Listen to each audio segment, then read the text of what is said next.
Hi everyone, this is Brendan from Lemwatch, and in this video, I want to share some practical Pingdom tips and tricks that help you get real value from the tool. Not theory, just things that actually make monitoring more useful day to day. This video is for founders, developers, ops teams, and anyone who already uses Pingdom or is about to.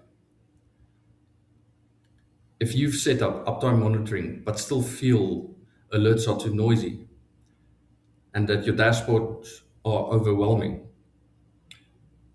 or you're not sure what to focus on, then this will help. So let's log in. The goal is simple. Use Pingdom smarter, not just more.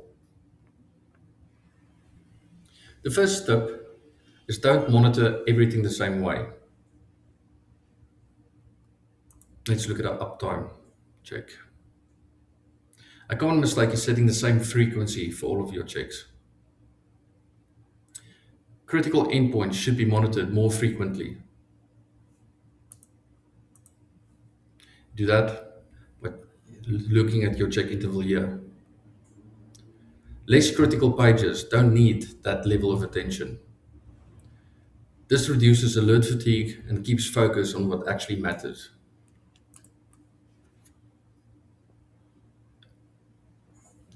Tip number two is don't look at uptime alone. Pingdom's performance monitoring tool tells you why users might feel the site is down when it's technically up. You use your performance data alongside uptime alerts to avoid self-confidence.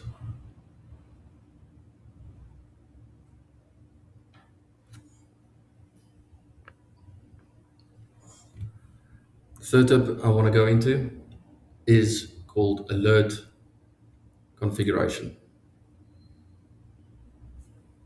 Do that by checking edit,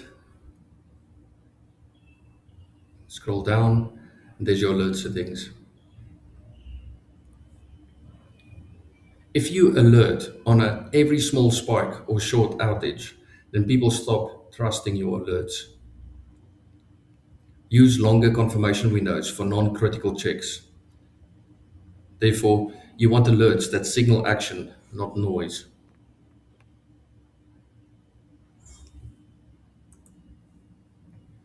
Another overlooked trick are reports for trends and not firefighting.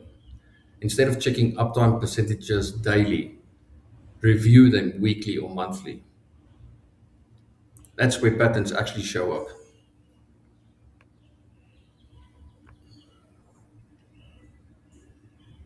Now let's be honest, Pingdom isn't perfect. Even with a good setup, Pingdom can get noisy as your systems grow. More services mean more checks, more alerts, and more mental load. Once you manage multiple environments or clients, things get harder to keep organized.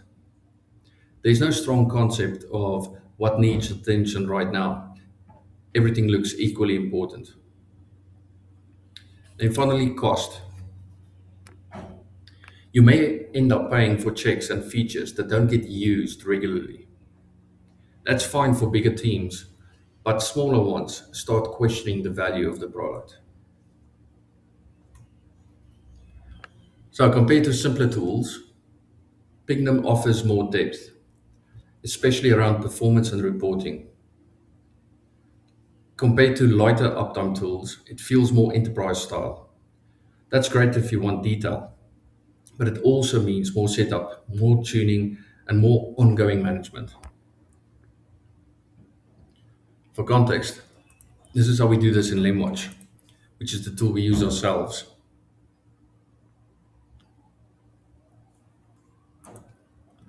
With Lemwatch, the focus is less on dashboards and more on clarity.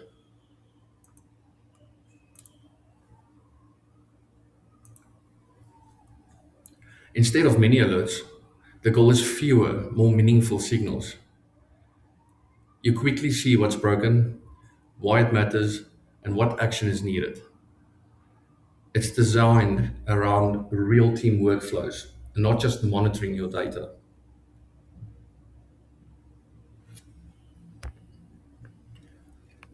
So here's the decision. If you already use Pingdom, applying these tips will make it far more effective. If you're reassessing tools and want less noise and fewer signals, that's where Lemwatch fits in. If you want to see this approach in full, Lemwatch is linked below.